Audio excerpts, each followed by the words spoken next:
division de classe durant le colloque.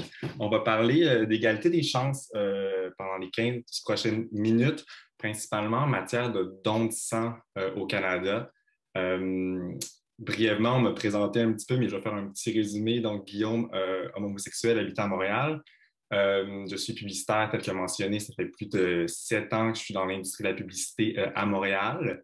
Activiste, depuis principalement la dernière année, j'ai fondé l'organisme Queer for Change, tel que mentionné, qui vise la défense des droits de la communauté LGBTQ+, au Canada. Puis le premier projet que nous avons lancé en octobre dernier se nomme Avec notre sang. Avec notre sang, c'est quoi brièvement? C'est un mouvement qui vise à mobiliser les personnes gays, bi, trans, bispirituelles et queer, ainsi que les alliés contre la restriction en matière de don de sang au Canada. Notre approche est un petit peu différente de ce qui a été fait dans les dernières années. Il y a eu beaucoup de pétitions qui ont été lancées dans les années 90, dans les années 2000, dans les années 2010. Nous, on a voulu avoir une approche plus proactive. Notre but, c'est qu'on demande aux gens de signer un formulaire d'engagement solidaire pour devenir un donneur dès la levée de la restriction. Donc, notre objectif est plutôt de quantifier le potentiel de sang neuf qui ne peut pas aller donner ou qui ne va pas donner en support à la communauté. Pour ceux qui ne sont peut-être pas un peu au courant de la restriction actuelle, depuis 2019, exige une abstinence sexuelle complète entre partenaires de même sexe d'une durée de 3 mois avant d'être autorisé à aller donner du sang. Donc, la notion de complète comprend le sexe oral, qui est une pratique sexuelle que la science ne voit pas comme un vecteur, par exemple, de transmission au niveau du VIH ou de certains autres ITSS. Pour une historique brève, que vous puissiez comprendre un petit peu pourquoi la restriction a été mise en place, en 1985, il y a eu un scandale au niveau de transfusions sanguines contaminées par le VIH, l'hépatite B et l'hépatite C, qui ont eu environ 2000 personnes qui ont été infectées suite à des transfusions et plusieurs en sont décédés.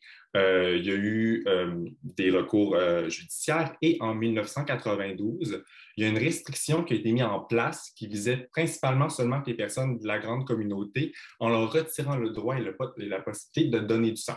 Petite note importante, c'est qu'en 1985, c'était la Croix-Rouge qui s'occupait de tout ce qui était de l'approvisionnement en sang et le sang provenait principalement du milieu carcéral et dans des milieux défavorisés aux États-Unis, comme il y avait une contribution financière qui était donnée et la Croix-Rouge ne testait pas de façon systématique tout le sang qui était collecté.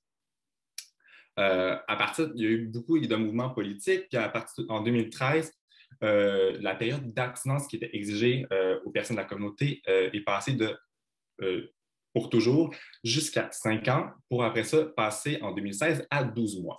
Le critère qui était regardé par Santé Canada à l'époque était la fenêtre sérologique pour justifier la modification au niveau de la durée de permission, ce qui est un petit peu à l'encontre de la science, comme on sait que conventionnellement, on parle plutôt d'une fenêtre sérologique de 3 mois. Ce qui ferait peut-être un petit peu plus de sens avec l'introduction de l'abstinence exigée en 2019. Par contre, EMA Québec et la Société canadienne du sang qui s'occupe de tout l'approvisionnement en sang à l'échelle du Canada hors Québec, tout le sang est testé systématiquement et on parle d'une détection après 9 mois suivant une relation sexuelle qui aurait pu avoir une exposition au VIH ou à d'autres ITSS. Ce que j'aimerais vous dire sur la restriction, puis je pense que mon regard est peut-être teinté, c'est que la restriction, elle est inutile, inefficace et mal ciblée. Je l'ai mis dans des marqueurs de citation parce que ce n'est pas moi qui le dis, c'est dans les faits l'Agence de la santé publique du Canada. En décembre dernier, il y a un article choc qui a été publié dans le magazine Vice. Il y a un journaliste, grâce à la loi sur l'accès à l'information, qui a obtenu des documents internes de Santé Canada. Et dans ces documents, justement, il y a une reconnaissance au sein de Santé Canada que la restriction ne sert absolument à rien. Pourtant, elle demeure. Elle demeure sur quelle base? Santé Canada mentionnera toujours une comparaison entre la communauté hétérosexuelle et la communauté gay, bi, trans, bispirituelle et queer. Donc, sous la prémisse que la fréquence d'infection au VIH est plus élevée chez la communauté que chez les hétérosexuels. Dans les faits, cette statistique et cette prémisse est vraie. C'est vrai que les chances au sein de la communauté sont plus élevées qu'au sein de la population hétérosexuelle.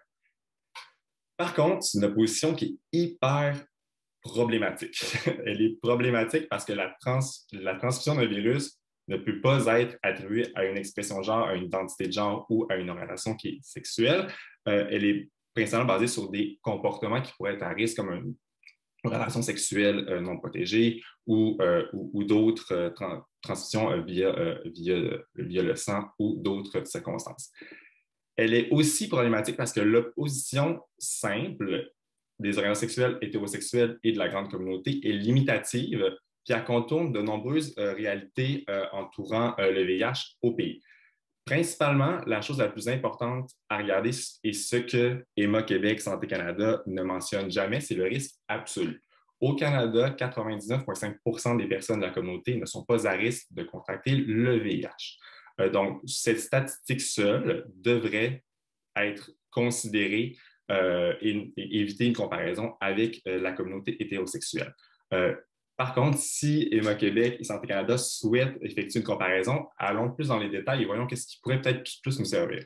Dans la notion qu'en nombre absolu, il y a 60% des nouvelles infections annuelles, selon l'Agence de la santé publique du Canada, qui sont détectées chez des individus en dehors de la communauté GBT2Q. Lorsqu'on regarde après ça au niveau éducation, près de 28% des hétérosexuels ne connaissent pas leur statut VIH, contre 18% chez les personnes de la communauté LGBT2Q+. Donc, si on fait un peu le résumé de la chose, c'est qu'il y a un risque de transmission du VIH qui est assez faible et excessivement faible au sein de la communauté. Et que notre communauté LGBT2Q est plus à même de connaître son statut du VIH, donc de faire un choix éclairé sur la notion de est-ce que je devrais me rendre ou non dans un centre de collecte. Pour nous, avec notre sang, il y a un double danger là-dedans. Principalement dans la notion qu'il y a une stigmatisation du VIH envers les personnes LGBT2Q, ce qui est perpétué par un vecteur institutionnel qui est Santé Canada, EMA Québec et la Société canadienne du sang. Dans nos efforts de communication au sein de la dernière année, on a fait beaucoup de publicité en ligne, principalement sur les médias sociaux. Et sur les médias sociaux, qu'est-ce qui arrive souvent? C'est des dialogues et des commentaires.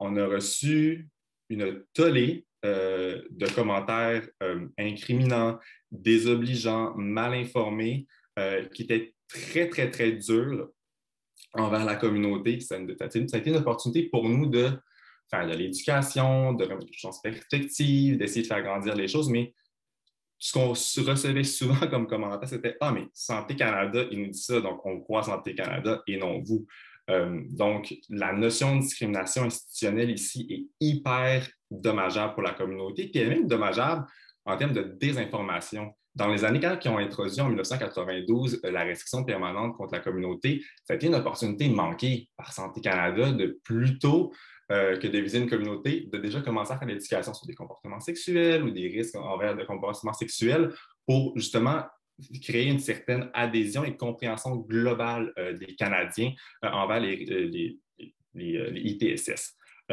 Pour nous, c'est une information sur la propagation du virus auprès des personnes hétérosexuelles qui est dommageable parce que si une personne ne se sent pas concernée par un sujet, fort est à parier qu'elle ne sera pas proactive en matière de prévention à ce niveau-là.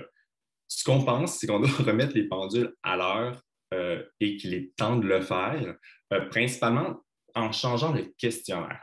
Donc, Santé Canada, ce qu'on leur demande, puis ça a été corroboré par de nombreuses chaires de recherche, dont le Centre de recherche communautaire qui est basé principalement à Vancouver, avec qui on a travaillé sur la plateforme et tout ce qui était au niveau des données recueillies et validées. Donc, ce qu'on demande, c'est que Santé Canada doit introduire un processus non sexiste de dépistage de comportements individuels qui sont uniformes pour tous les donneurs. Donc, de ne plus discriminer sur l'identité de genre, l'expression de genre et l'orientation sexuelle qui n'a pas de valeur dans le questionnaire.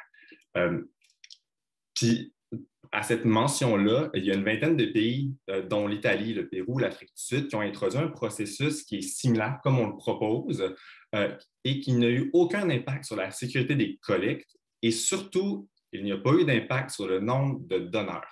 C'est une des notions, puis même quand j'étais à l'émission de Pénélope, en dialogue avec une personne d'Emma Québec, il n'arrête pas de mentionner la crainte que le changement du questionnaire qui serait plus difficile réduise le nombre de donneurs qui pourraient se présenter dans une collecte, donc de créer un shortage, un problème au niveau de l'approvisionnement, ce qui n'est pas vrai. Quand on prend le cas de l'Italie, Oui, il me reste 5 minutes. merveilleux, on va continuer, tout va bien. De l'Italie, le nombre de donneurs dans les dernières années suivant l'introduction d'un processus similaire a fait en sorte qu'il y a eu quatre fois plus de donneurs. Donc, il n'y a pas eu d'incidence négative sur le nombre de donneurs potentiels. On pense qu'il y a également un gros enjeu réputationnel actuellement. Ça sort encore des données, des documents internes qui ont été reçus par le magazine Vice.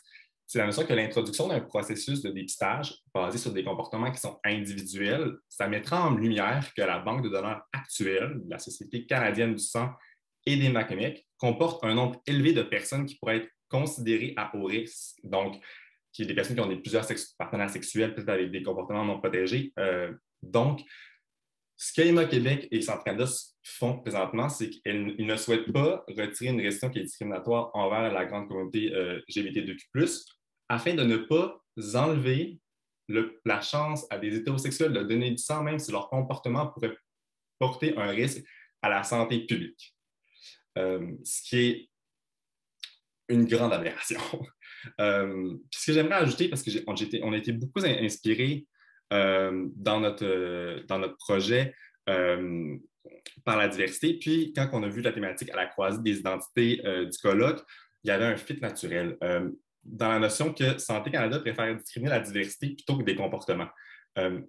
Brièvement, vous avez une super de présentation il n'y a même pas peut-être 13 minutes, parce qu'il me reste encore 2-3 minutes, au sein de la communauté trans. Présentement, en 2016, Emma Québec et Centre Canada ont introduit une nouvelle procédure de présélection. Donc, Santé Canada stigmatise présentement l'identité trans en imposant des procédures chirurgicales de réattribution sexuelle dans le processus de présélection. Ce que ça veut dire, c'est, cas de figure, une femme trans avec un partenaire sexuel masculin, les deux ne peuvent pas donner du sang. Si la personne trans subit des procédures chirurgicales, 6 mois suivant cette chirurgie-là, elle et son conjoint, qui sont les mêmes partenaires sexuels avec les mêmes comportements similaires au niveau sexuel, maintenant pourraient donner du sang.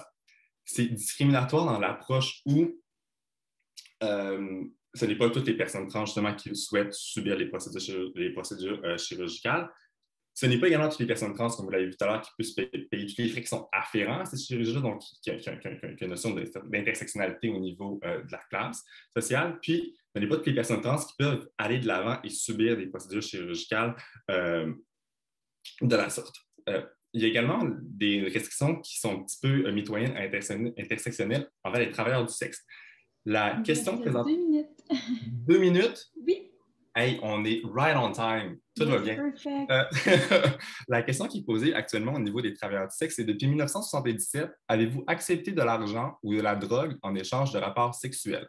Si la personne répond oui, cette personne-là ne peut pas donner du sang. Donc, c'est une prémisse qu'une infection aurait pu avoir lieu il y a plus de 40 ans sans possibilité d'avoir un diagnostic ou de possibilité de pouvoir avoir on passe au reste. J'ai dit ce que j'avais à dire, parce qu'il nous reste juste 2 minutes.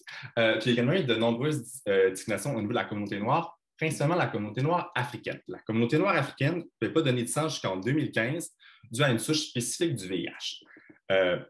Par contre, Emma Québec utilisait et utilise encore un test qui permet de détecter 7 dites souches depuis 2009. Donc, pendant plus de 6 ans, Emma Québec continue de discriminer une grande communauté alors qu'on le test permettant de retirer la restriction était valide. Ce qui est hyper problématique parce que maintenant, Emma Québec ont levé la restriction en 2016. 2015, ils ne le diront pas pourquoi, mais c'est parce qu'il y a un problème d'approvisionnement en sang de la communauté noire. dû à des besoins grandissants en fonction de l'immigration. Puis ils se sont rendus compte qu'on va lever la restriction parce qu'on aura besoin de plus de donneurs pour répondre à la demande. Donc, cas de figure qui parle d'intersectionnalité, prenons un exemple qui serait une femme trans noire de descendance africaine, travailleuse du sexe, serait par Emma Québec et Santé Canada discriminée sur son identité de genre, potentiellement son orientation sexuelle, aurait été discriminée par son ethnicité ainsi que par son travail. Alors que toutes ces restrictions pourraient être abolies si on posait seulement des questions sur des comportements sexuels. Alors, on pense qu'il est temps de lever la restriction et que Emma Québec et le Centre Canada reconnaissent les préjudices envers la communauté, puis même envers la communauté noire. Ils ne sont jamais excusés, puis on a des problèmes au niveau de l'approvisionnement. Camille, j'arrêterai là vu que c'était 15 minutes, puis c'était genre right on. J'espère que je n'ai pas tout parlé vite dans la dernière minute pour vous donner toute l'information que je voulais vous donner.